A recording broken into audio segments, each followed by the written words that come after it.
The basic idea for Batuu, the overall story, is that we're trying to create a very timeless location that's unique to this place, but yet fits seamlessly within the Star Wars universe.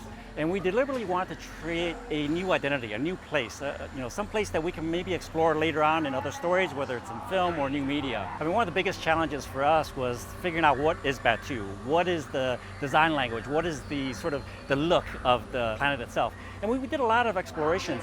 And I think when we landed on the petrified forest in Arizona, that gave us a very distinct Star Wars language, a visual language that worked beautifully. When you look at all the planets in Star Wars, they all have a very distinct identity, whether it's Hoth or whether it's the moons of Endor. For Batuu, we love the idea that it's a petrified planet. And that in itself gave the planet a sense of history. And we really wanted to create an identity of a planet that was strong graphically, that ties into Star Wars, but yet also had a sense of history. Well, the timeline for this, and you'll notice in the Millennium Falcon, it has the radar dish that was in The Last Jedi. We wanted to distinctly make it sort of more forward-thinking in terms of the design of the land and the time of the land. And so we wanted to make sure that we're going forward in terms of the storyline. As we were designing locations for our films and other Star Wars franchises, we always try to cherry pick what is the best and most appropriate one for the story. And a lot of times there are ideas that don't fit the stories.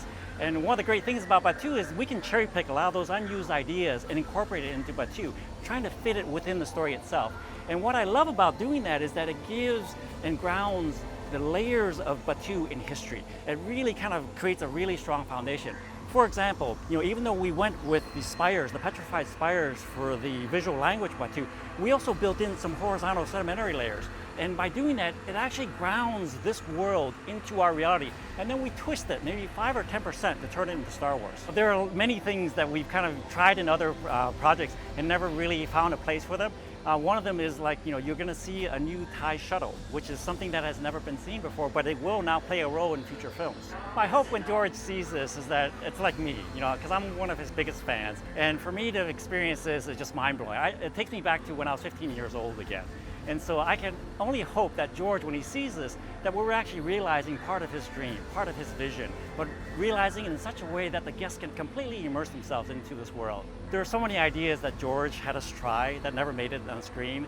And I can think of so many. I mean, one of them that I'm really happy about is the pod race, of course. And I'm so happy that we can bring that element into Batuu with the Ronto roaster, that we actually have a pod engine, something that calls back to something that's, maybe 24 years ago. And so there are little nuggets like that, little Easter eggs that we try to plant in there. And so there's a little bit of all that within Batuu. And part of why we do that is that it grounds the designs of Batuu in a realistic history that makes it feel very authentic and real.